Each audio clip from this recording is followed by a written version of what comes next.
Fala galera, e aí, tudo bem? Vamos aqui dar continuidade mais uma vez às nossas videoaulas, né? E dessa vez nós vamos falar sobre os aldeídos, né? Dando continuidade. Na videoaula anterior, né? Nas duas anteriores nós falamos primeiro dos álcoois e depois do enol e fenol, que são com a hidroxila, né? Que é o grupo funcional. No caso dos aldeídos e cetonas, aqui agora a gente trabalha com um grupo chamado carbonila, né? E aí, para não ficar falando muito, né? Então, já estou adiantando que FOO é uma abreviação da palavra função orgânica oxigenada, tá bom? Então, nessa videoaula nós vamos falar de aldeídos e cetonas, tá bom? Para a gente botar uma videoaula só. Então, pessoal, os aldeídos é uma função orgânica oxigenada que possui grupo funcional terminal aldeíla. Por quê? Você tem a cadeia carbônica, né? Então ela vai estar sempre nas pontas da cadeia, nas extremidades, tá bom? Nas extremidades. Como nós vamos estudar futuramente nos ácidos carboxílicos também é a mesma coisa, né? É assim que funciona também. Então, gente, ó, representação, né? Temos isso aqui, que até às vezes falam assim que isso aqui representa a boquinha do jacaré, né? Olha aqui, tá vendo? Ou cho, né? Beleza, desenhei. Mas aqui de azul, eu vou colocar aqui circulado de azul para vocês verem em destaque que isso daqui é a carbonila. Então, em alguns livros, de repente, vocês podem ver a seguinte definição, né? É uma função orgânica oxigenada que possui hidrogênio diretamente ligado ao grupo carbonila. Bom, se eu tenho um hidrogênio diretamente ligado ao grupo carbonila, um hidrogênio pelo menos, automaticamente já sei que é um aldeído. Mas se eu digo que eu tenho carbonos, né? Carbonos ligados à carbonila, aí deixa de ser aldeído e vira cetona. Essa é diferente. Então, pessoal, como nós podemos ver aí, né? Devido à diferença de eletronegatividade entre o carbono e o oxigênio, as forças intermoleculares que atuam aqui são do tipo dipolo-dipolo. Por quê? Os aldeídos eles são polares, moléculas polares. Em relação ao ponto de fusão e ebulição, são maiores que os compostos apolares, óbvio, né? Porque ele é um composto polar. Ele também é um pouco maior do que os éteres, né? Porém, quando a gente compara com os ácidos carboxílicos de massa molar próxima, ele é menor. Por quê? Porque os ácidos carboxílicos fazem ponte de hidrogênio, perfeito? Em relação ao estado físico, os aldeídos que possuem um ou dois carbonos na cadeia são gasosos. De 3 carbonos em diante são todos líquidos, perfeito? Outra coisa, em relação à densidade, né? A densidade ela vai crescendo com o aumento da cadeia. Os aldeídos com até 2 carbonos, mais ou menos, eles apresentam uma boa solubilidade em água, mas essa solubilidade ela diminui com o crescimento da cadeia. Foi justamente o que eu expliquei para vocês a respeito dos álcoois, né? Na outra videoaula lá, que vocês com certeza devem ter assistido. Se não assistiu, é a hora certa de você dar uma assistida também. Eu falei que o álcool, né, à medida que a cadeia carbônica vai aumentando, vai crescendo a parte apolar. A mesma coisa aqui, quando a cadeia carbônica, que representa o L aqui, ó, ela vai crescendo, então a tendência é de que a densidade fique maior. E com isso, né, ela vai diminuir a solubilidade também em água, né? Então a densidade aumenta e diminui a solubilidade em água. Assim que funciona. Nomenclatura, galera, não tem muita novidade não. É a mesma coisa lá do álcool que nós vimos, do enol, né? Também do hidrocarboneto. Qual a diferença? Que no álcool termina com ol, né? Fenol também termina com ol. Enol também termina com ol. Porém, o aldeído vai terminar com al. Essa é a única diferença, perfeito? Então observe aqui, ó, não temos ramificação, essa cadeia é aberta, aqui temos apenas um carbono, as ligações são simples entre carbono, no caso só tem ele, esse é o famoso metanal.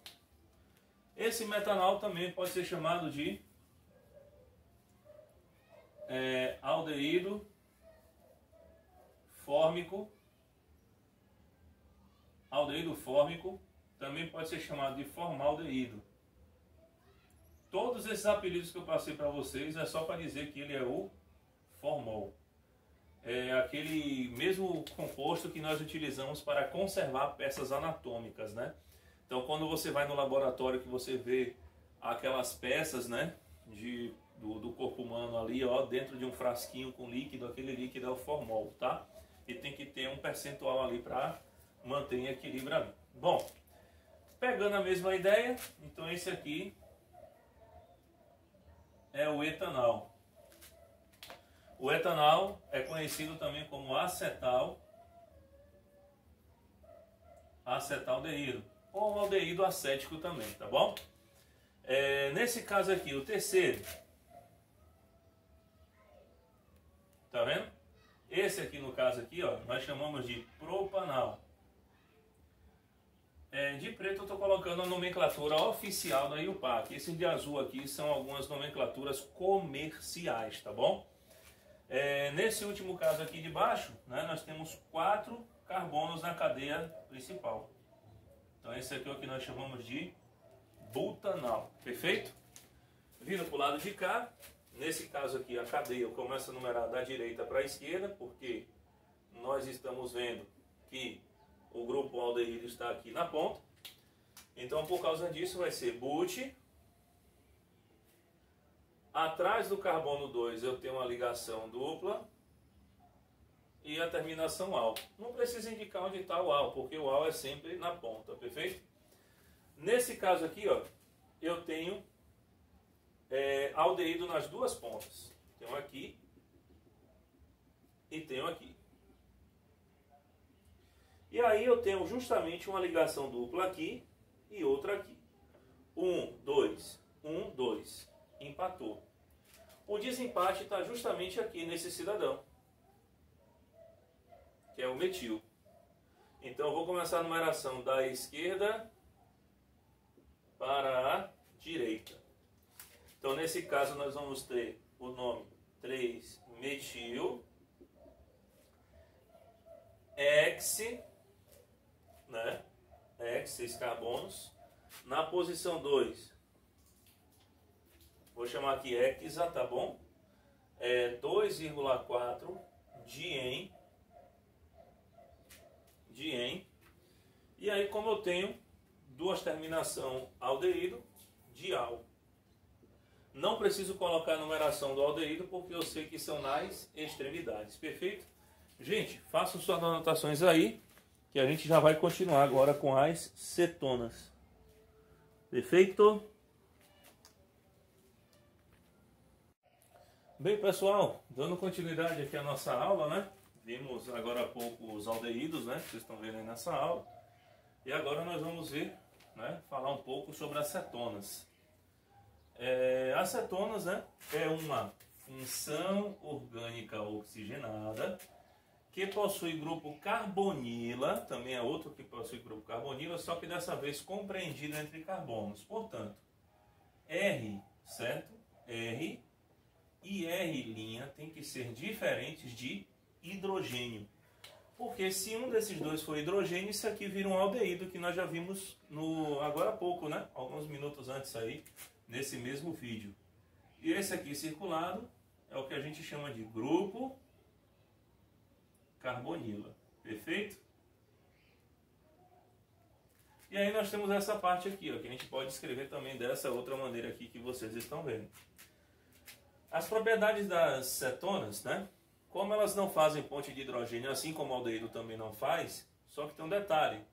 No caso, as cetonas elas são mais polares do que o aldeído, né? Porque no caso o oxigênio ele fica no meio da cadeia, ele fica mais solto, né? Em outras palavras assim, ele não fica na parte terminal. Também faz força intermolecular do tipo dipolo, que são as moléculas polares, né? Em relação ao ponto de fusão e ebulição, a gente sabe que com o crescimento da cadeia, o ponto de fusão e ebulição também aumenta. Mas se a gente comparar em termos de massa molar próxima, as cetonas sempre terão ponto de fusão e ebulição superior ao aldeído de massa molar próxima e inferior ao álcool. Por exemplo, o propanal tem ponto de fusão e ebulição menor que a propanona, menor do que o propanol, perfeito? Claro que o álcool faz ponte de hidrogênio. Por sua vez, menor do que o ácido propanóico, que é o ácido carboxílico, né? Então já estou dando aí 4 sequências aí da ordem crescente de ponto de fusão e ebulição. Com 3 e 4 carbonos, as cetonas são líquidas. De 5 carbonos em diante, elas já começam a se tornar as cetonas sólidas, tá bom? Não existe cetona gasosa. E também para existir a cadeia tem que ter no mínimo 3 carbonos, né? Para poder a carbonila ficar compreendida entre carbonos. A solubilidade em água ela vai diminuindo com o aumento da cadeia. Então, à medida que a cadeia ela vai crescendo, ela vai aumentando, a solubilidade diminui. Normal, porque carbono é apolar, né? A cadeia carbônica é apolar. E a densidade também vai aumentando com o crescimento da cadeia, né? A cadeia vai aumentando, a massa aumenta, a densidade é massa sobre volume, então, proporcional, é mais ou menos isso. A nomenclatura, pessoal, a única diferença é a terminação ONA, tá bom? Para a nomenclatura oficial da IUPAC. Então, nesse caso, não tem ramificação, não tem ciclo. Isso aqui é o que a gente chama de propanona. Tá bom? 3 carbonos, não preciso numerar. Porém, eu posso chamar isso aqui de O. Eu tenho metil, metil. Eu posso chamar isso daqui de dimetil cetona. Beleza? Dimetil cetona. Nesse outro caso aqui também eu não preciso numerar. Eu tenho 4 carbonos na cadeia. Então aqui vai se chamar butanona. Ou simplesmente eu tenho aqui, ó, da menor cadeia, metil, etil, tá vendo? Metil, etil, cetona. Porém, a partir de 5 carbonos eu preciso numerar. Esse aqui, ó, 1, 2, 3, 4. Opa, 1, 2, 3, perdão, tá bom? 4, 5. Então, nesse caso, vai ser a pentan 2-ona. Por quê? O grupo cetona está no carbono 2. Se você quiser prosseguir daquele jeito, metil, propil, tá vendo? Metil, que eu tenho um carbono antes do 2 e 3 depois do 2. Aqui, ó. Metil, propil, cetona. Isso é o que a gente chama de nome comercial, que está de azul, tá bom? Aqui, ó, eu tenho outra pentanona, ó. 1, 2, 3, 4, 5. Nesse caso vai ser a pentan 3-ona. Ou eu tenho etil, etil. Vai se chamar de etil cetona, beleza? Nesse outro caso aqui, ó, eu tenho 2 cetonas. Como as duas estão próximas da extremidade, tanto faz de onde eu vou começar a contagem. Aqui só me permite nomenclatura oficial. Então aqui vai ser pentan 2,4 de ona. Aqui não tem ramificação, tem um ciclo, 4 carbonos, but, ligações simples, ciclo, butanon. Beleza, galera? Espero que vocês tenham aproveitado bem a aula aí. E até a nossa próxima videoaula com outras funções orgânicas oxigenadas. Beleza, gente? Um grande abraço aí para vocês. Até a nossa próxima videoaula.